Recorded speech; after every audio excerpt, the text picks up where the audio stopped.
What matters is, why do we do the work that we do? Why do we do the mundane task? There has to be a reason and intention behind it. Otherwise, it's useless.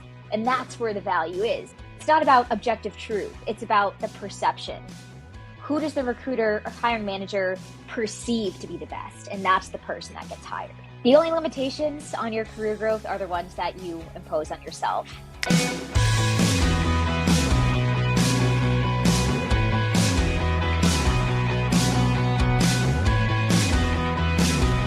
All right, welcome back to this episode of the How to Get a Job podcast. Today, we're going to be talking about how to communicate your value. This is a topic that regardless if it's your first job out of college or your last job before you retire, you need to be able to communicate your value because no one's going to hire you if you don't. That's the reality. If you can't prove to a company why they should hire you and why you bring value to the company, they're not going to give you a shot. And so definitely pay attention to this episode. Take some notes because we also have an amazing guest to talk about this. To talk about this episode, to talk about this topic, we have Elena Pastore. She is the founder of Elena Pastore Coaching, and she's a leadership and career coach. So, Elena, welcome to the show.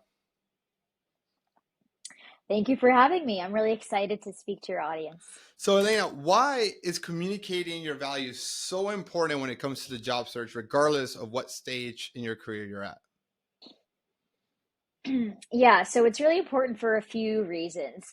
The biggest thing is that a lot of people think that the recruiter or hiring manager or whoever it is that's looking through the applications can just assume the value that they bring because of a job title they had or because of a company, a prestigious company that they may have worked for or interned for, that, oh, the person will just see it. They'll just know that I'm great, right? I don't have to put out anything extra. And so that's the first and biggest reason. And the second reason that I'll say is because, especially when you want to make any growth or any changes to your career path, even if it's just a small pivot, it's important to demonstrate to, again, whoever the person is that's looking at your resume, you need to be able to articulate to them those connections and those parallels between what you're doing now and why what you're doing now makes you the best candidate for that next position. No, I love it. I think it's so important to communicate your value because regardless of the size of the company, whether it's a small company, like a gas station down the street, like this franchise, or even if it's the biggest company, like the U.S. government or Apple or Google, every company has limited resources. And when you have limited resources, you have to look at hiring as an investment. Anybody that you're hiring, how are they going to either bring, what value can they bring, how they're going to either make you money or save you money. And if you're not able to articulate your value in that interview, you make the interview process more complicated where they're not able to see your value. They're not going to give you a shot. And that's why the most qualified candidate doesn't always get the job, because if you as an interviewer can't understand how this person makes a good investment, how they're going to save me money or make me money, and becomes too risky of a hire, I'm going to go for a more safer bet where I can clearly see the value that they bring and how they're going to, close the gap or solve the problem that I have. Yeah, I actually love that you brought that up. I don't know if you saw that from me or someone else, or you just know that intuitively yourself about the saving money, making money, saving time. Pretty much every position that exists is a position because of doing one of those three things: saving money, saving time, or making money. That's why people hire people to do those things. And a lot of times people are like, well, that doesn't apply to me, right? A lot of times people like to think they're different or special. And I always challenge them and say, you know what? No, if we have a conversation right now, talk about it, think about it, there are definitely ways that every job you've had is connected to one of those things. And what you said also about, the most qualified person or the best person isn't always the one that gets hired. And this is a big topic I love to talk about. It's because it's not necessarily about who objectively is better or the best. It's not about objective truth. It's about the perception. Yep. Who does the recruiter or hiring manager perceive to be the best? And that's the person that gets hired. Yeah, no, I love it. No, I didn't.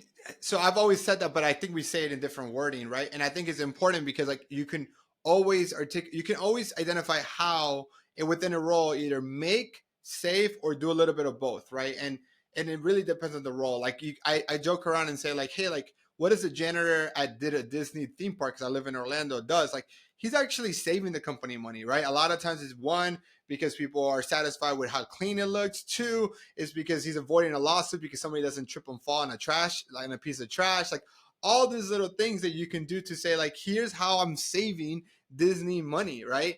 And you can do that with accounting or finance or either product development. Like, is your task like I worked at PepsiCo for 6 years, and there was a developer team that would create apps for the field team.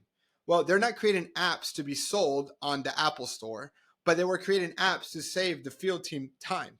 So they were saving, because they were able to save time, they were making the company money because you didn't need as many sales rep or district managers to do the same task. And so the better you can quantify that, the easier it is for a company to not only hire you but pay you more. Because if you can prove to a company that you saved or made, it's going to be a lot easier for them to like, all right, let's hire them, or let's give you the raise that you're asking for. Hmm.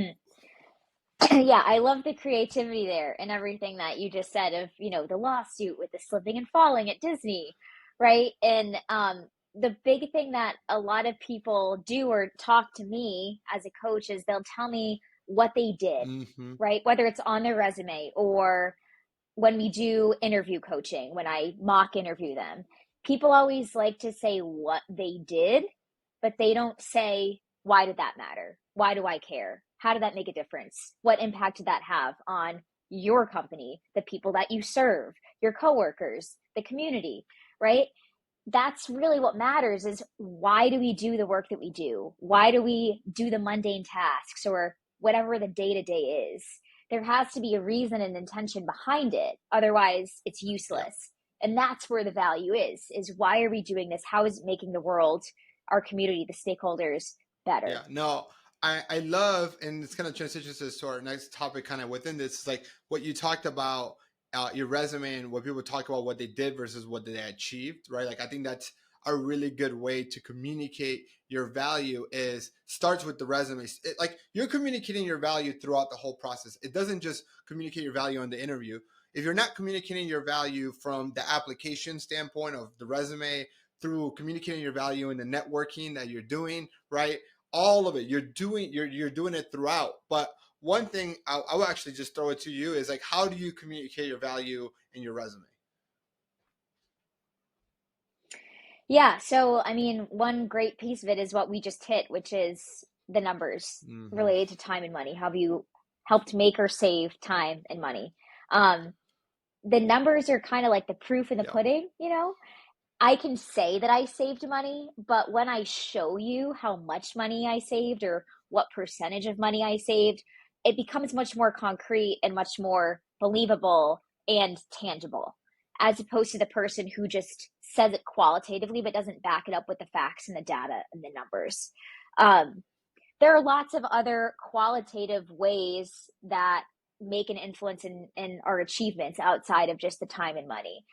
Even, as a manager or as a leader, having an impact on the growth, promoting people on your team, upskilling the people on your team, right? So there are lots of different ways that you can bring value through the resume qualitatively as well. And that's an area that we definitely, don't want to miss out on, that we do want to focus on too. Yeah.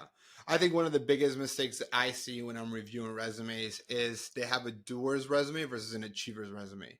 They're listing what they did in the job, like oh, like I managed this, but you're not listing what you achieved. And to your point, it's really listing how you made or saved the company money. Because if you can quantify that in bullet points, and you can show how you're able to save $1 million by creating efficiencies, or by saving seconds in the assembly line, or by, if you're a salesperson, how you're able to close more accounts and be able to increase profits, right? Then a recruiter, it makes it really easy for them to move you on to the interview, to want to learn more. Now they're not going to just hire you based on your resume or on the value that you're providing on the resume, but what you want that resume to do is to work as that trailer to the movie, so that they can be like, oh, now I'm intrigued. I wonder how they were able to create 20% more efficiency or get a higher response rate in their emails or be able to close 3 more regional accounts that generated this much growth. Now I want to interview them to go deeper into that and be able to see that. And then you get, that's when you hook them. Now you, in the interview, you got to provide value. Yeah, so I like the trailer to the movie example or analogy, I should say. There's another woman, kind of influencer out there. Her name is Alexis Schoen. She wrote a book called Entry Level Boss, and the title Yeah. insinuates, what it's about. And one analogy that she uses that I really like is the resume is like your dating app Mm, yeah. Yeah. profile, your dating app profile.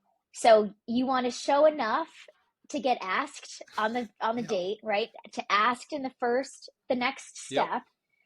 You don't want to give too much away because you got to have something to talk about on the date, which is the interview. And I love that analogy a lot because some people also write novels, right? I'll Hmm. see bullet points that are like 4 lines long. And I'm like, okay, nobody wants to read that, right? So give us the clips, give us the highlights. And then when you get asked on the date, when you get asked to the interview, that's where you can really elaborate the stories and say, oh, this is how I made this achievement happen. Like you were just saying, talking about the highlights, then you elaborate on it when you get that in-person time. So it's like almost like a Yeah. teaser, just to be really enticing too. Yeah. And if you're listening to this, put yourselves in the hiring team shoes. In the beginning, there's hundreds of applicants. They don't have time to read every word in everyone's resume, especially if you think you have so much experience that you need a 3, 4 page, 2 page resume. If you're doing for a level entry role, like coming right out of college, odds are you don't need a 2 page resume, right? I say odds are because there's always exceptions to every role. So but all you want to do is get them intrigued enough to want to talk to you. So I love that. Now, as we're getting ready for the interview, how do I prepare to showcase my value in the interview? Is there anything that I should be aware of? What can I research? What do you suggest? Yeah, so there's two parts to this from how I see it, from someone that's going on a traditional path. So I'm in a job right now and I want to get to the next level, whether it's manager, director, vice president, right? Versus somebody that is trying to make a change or pivot. So I think there's two different answers. I'll answer it from both. For the first person, you want to think about, based on what I know about this path, what are some areas where I may be falling short or some things that I may have not grown into yet that the company is going to be looking for this position. And maybe other people in the same position as you may have that skill or experience, maybe you don't. So you're kind of competing against people that may check off more boxes than you, quote unquote.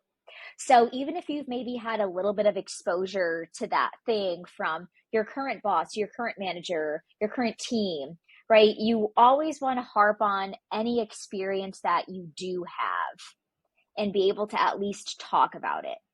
So, just kind of overall, you want to know where you stand in terms of what you bring to the table versus what they want in the ideal candidate. Be prepared to speak about your shortcomings and then also be prepared to obviously speak about your strengths and what competitive advantage you think you have over everybody else. For career changers, this truly the same thing applies. The bigger difference here is that you have to be a lot more flexible with how you talk about yourself and how you communicate the value that you bring because your path and your history may look a little bit or even a lot different. So, as an example, I have a client that I just spoke with yesterday, actually, and she's a general manager at a restaurant, and she is thinking about becoming an executive assistant, right? Very different Mm-hmm. industries that those jobs exist in, very different context, environment, right? There's a lot of differences. And she's like, Elena, I really don't know what to do because these job descriptions, these job postings I see are saying that they want like 5 years of experience as an executive assistant or as an admin assistant. And she was like, and I haven't done it at all. And I said, well, my advice to you, which is the advice to anybody making a change or pivot, is that in order to successfully make that change or pivot, you've got to be able to communicate the value that you do have and how it's related Mm-hmm. to this new job, this new context. So I said, while you may not have had that position or that title, technically, as a general manager, you report to the senior leadership of whatever hospitality group owns the restaurant you work in, right? You plan events, you do operations, you do budgeting, right? You're overseeing people.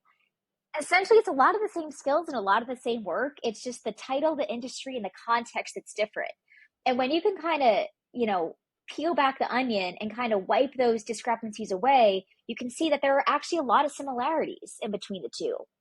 And that's one of the biggest things that it's really hard for people to do. So I challenge everybody to make sure you consider those facts and how you can seamlessly explain that transition when you get into the interview, because the recruiter, the interviewer isn't going to do that for you. You have to do it for yourself. No, so much great information you just shared there. It's like so true. Even that example that you share from the general manager of a store to an executive assistant, like the amount of transferable skills there are like countless. I actually think that it's actually a great transition. And in fact, like and a good way to even think about it if you're listening to this is like, okay, could she become an executive assistant to an executive within a hospitality group, right? Because then the experience that she has being on the ground floor of a restaurant where maybe the CEO or COO has not been managing a restaurant in so many years, that actually sets it apart from anybody else who's has also applying for the role that might have 10 years of executive assistant but doesn't come from the hospitality industry. And so it actually gives her the best of both worlds because it's a lot easier to train someone to do an executive assistant than to learn 5-10 years of restaurant management experience firsthand. And that actually, and then once she's been an executive assistant in the hospitality group, now she can then pivot to an tech or anything like that. So I think that's it's brilliant. I think it's brilliant the way you're thinking about it. Yeah, I love that little path that you played out too, because that's another great approach is, how can I marry or utilize industry expertise that I have to get me into a transition? So rather than changing 100% of the, facts, for lack of a better word, about the industry, the environment, the field, the position, you can say, well, maybe I'll stay in the same field, in the same industry, and just change the work that I do. And then that positions you even better to then keep that same position and then move into a different industry. Yeah. Absolutely. I don't know if you've done this with your clients or not, but like one of the things that we do in our program to help our clients show value is create something like we call it, it's an internal name, is a potential proof document, right? And in this document, it's you don't submit it when you're applying. The rule of thumb is that you only submit it when you have a connection when it's human to human, right? When you're either networking or you're getting ready to go to the interview and you send this document before the interview. And I think you're only limited to your creativity. So I'll share some examples of out of the box thinking, but also as a way to show value, but also one of the really standards examples. So had a client, he was applying to be a graphic like character designer for video game companies. So the idea there is to prove his value was he designed himself as a character in the video game that he was applying to, right? And he put his skill set, just like when you're like picking a character, there's like strengths and weaknesses for a character, and he put his skill that way, right? So that's a great way to show his value because one, he's showing, hey, I can design with the same style of the characters inside the video game. Um, and by the way, here's my skill sets on the technology that's used. Another example was this client was applying to be a podcast producer for a marketing company that produces podcasts for B2B companies.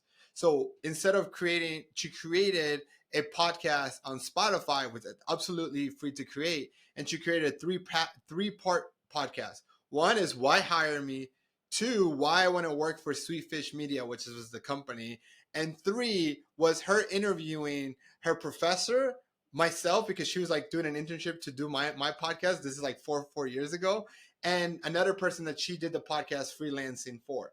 And so it was literally me, like, I think Jay's the awesome podcast producer, like here, right? And she sent that to the hiring team, and I remember because I actually know the CEO of the company, how that link to that Spotify podcast went viral in the Slack channel of the company. Because what better way to say, hey, I can produce podcasts than her producing her own podcast, right? um And the third example was she was interviewing. This is a different person interviewing to work at this furniture like in-home design company in New York City that design private label products for Macy's, Target, and so on. And her job was to be a designer for packaging. So then she created three mood boards, like one like beach house, country house, and desert home. And then she created the tag for pillows, right? So she picked the product and then she created what the packaging and the tag would be like. And I remember her telling me that she went against someone who was doing that for Macy's and had 10 years of experience. And that the managers were so impressed and the company was growing that the manager went to the finance department and said, hey, I have two really good candidates. I don't want to have to pick from both of them. Can I just hire both of them knowing that we're going to have to hire somebody in 3 months?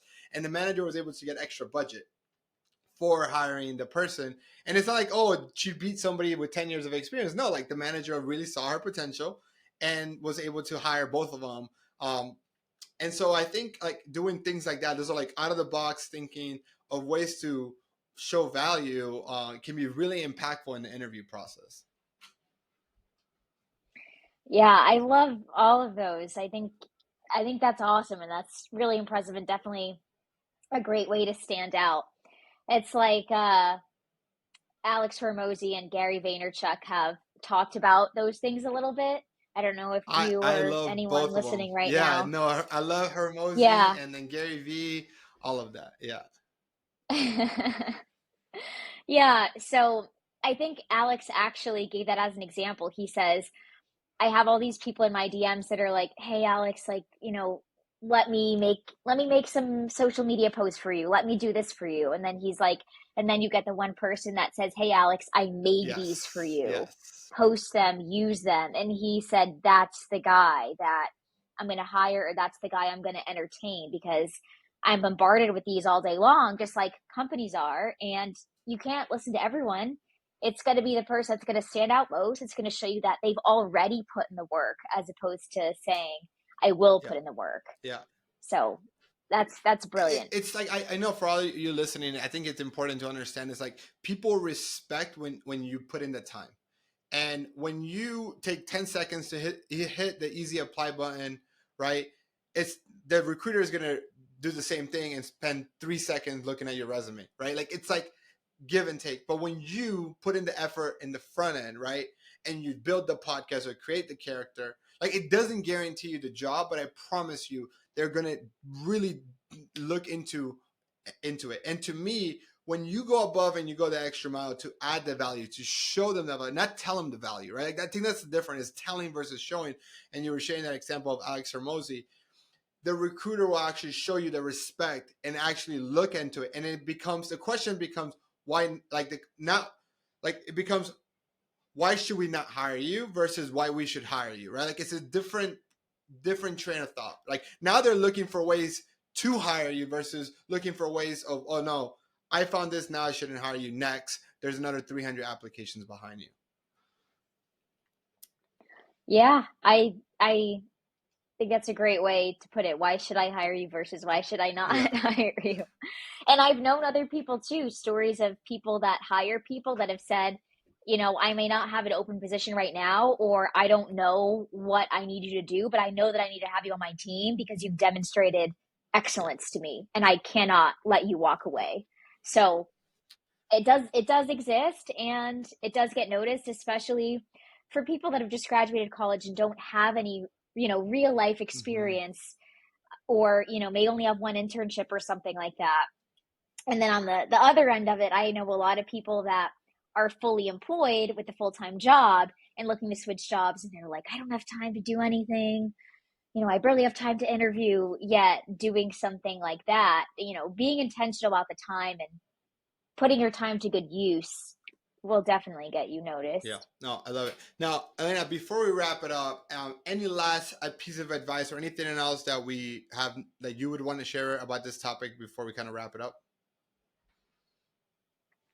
Well, there was one more thing I wanted to say about the interview prep front that I didn't mention earlier, which is, bouncing off of what I did say of every interview you go into, make sure that you're very familiar with that job post and any bullet point. any piece of information that's on there, you should be equipped to respond to. All of that is fair game. So, like I said earlier about the if you know you don't have the skill, or maybe you have it partially, right? Be prepared to address it, especially the shortcomings, because you don't want to leave walking away with them having questions about you or questioning your ability. You always want to be upfront, and you want to make sure that you're prepared to answer.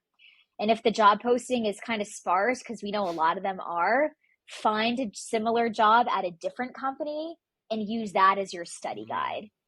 Being ill prepared for the interview is the easiest way to not get the Love it. job. Love So, it. Now, I did have one more question for you, and it's how does the importance of understanding like the role psychology plays in career growth?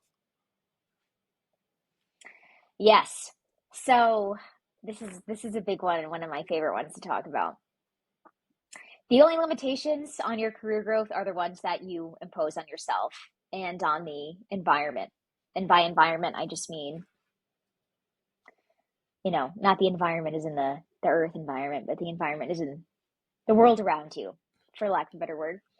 So this is a big thing with people transitioning careers is they'll say, well, I know that I don't like what I'm doing right now, but I have no idea what I want to do. There's so many things out there and you can make money doing almost anything nowadays, right? But people always ask me, Elena, tell me what I'm qualified for. Tell me what I'm qualified to do next. And I get people of all backgrounds, of all ages, of all industries, of all positions that ask me this all the time. And I'll say, well, if you're going to say, what am I qualified for? I'm going to say, to do what you're doing right now.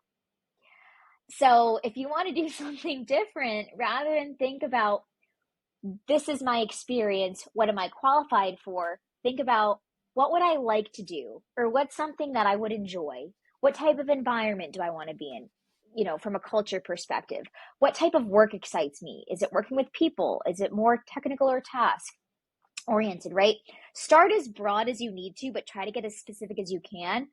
And just forget about your past for a moment and just say, what do I enjoy doing? And how can I make money doing it? And then you go back to your past and say, now, how can I pull out specific experiences, skills, projects, and then translate that to what I want to do? Because just looking at your past is the easiest way to tie yourself down, to box yourself in. And it's not always really easy, but I recommend making 3 lists. This is what I have clients do. I say, make a list about what you like doing and what you want to keep doing, what you dislike doing, and then what skills you want to use. And honestly, I even tell people, put it in Chat GPT and ask Chat GPT, this is what I like, this is what I dislike, this is what skills I want. Please recommend 20 jobs. And you don't want to tell it what you currently do, because then it'll anchor Yeah. it to that. So really the psychology comes in because you have to believe that there are infinite possibilities out there. You can't blame the circumstance. You can't blame lack of opportunity. You can't blame anybody else but yourself for making that change happen. And there's a large element of creativity that is required in order to do that. And it first starts with your mindset and really believing that you can change what you're doing and it can be something really great that you do love and want to wake up and do every day. Love it. You literally lit up when you were talking about this particular topic, so I can see how passionate you are about it. So as we wrap it up, if anybody listening to this wants to learn more about what you do and how you work with clients, because you mentioned clients a lot. So obviously you have clients and you're really good at your job. So tell us a little bit more about what services you provide and how can people listen to this podcast to get a hold of you. Yeah, so I offer coaching where you can work with me one on one. I'm also going to be starting group coaching soon, so be on the lookout for that. It'll include a lot of topics or a lot of conversations on topics like these, and of course, personalized, tailored help to you, your situation, and what you need. And the psychology piece really is so, so, so huge. And the action, the execution is really the easy part. So the coaching, resume writing, LinkedIn, cover letter, all those kind of nitty gritty, interviewing, and then the coaching, which is where the growth really happens. So you can contact me on my LinkedIn, which is linkedin.com/in/Elena Pastore. You can find my company page there as well. My website is elenatorecoaching.com, and my email is elena@elenapastore.com. So you can contact me in any of those ways. Perfect. So we'll actually put all those links in the show notes so that it makes it easy for anybody to just that's listening to this to just click that. Elena, thank you so much. It's been an amazing episode. For all of you listening, if you think this is going to be a really helpful episode for someone you know that's looking for jobs, that has an interview coming up, that's looking to really be able to communicate their value, please share this episode. Like, subscribe. Thank you so much for listening. I'll catch you guys all in the next episode.